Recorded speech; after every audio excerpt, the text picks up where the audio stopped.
Jahazi TV. Jeshi la polisi mkoa wa Morogoro linafanya uchunguzi wa tukio la kuchoma na kuharibu magari mawili katika wilaya ya Mvomero.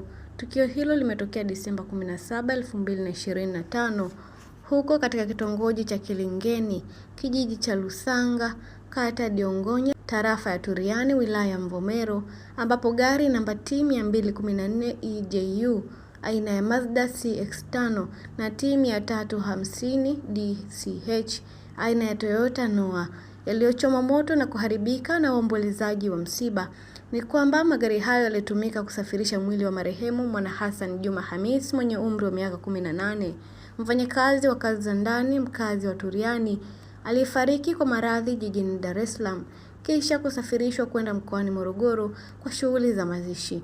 Wakati taratibu za mazishi zikiandaliwa, ilitokea taharuki iliyohusishwa na kutiliwa mashaka ya mazingira ya kifo cha marehemu, hali iliyosababisha kuchomwa kwa magari hayo na kuwafungia ndani wasindikizaji wa msiba ili watoe maelezo zaidi.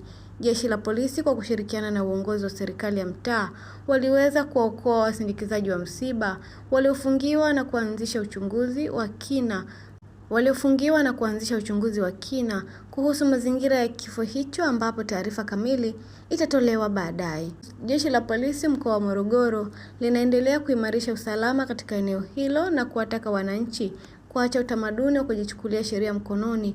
Utamaduni huo ni kinyume cha sheria na una madhara makubwa. Hanifa Ninga, Jahazi TV.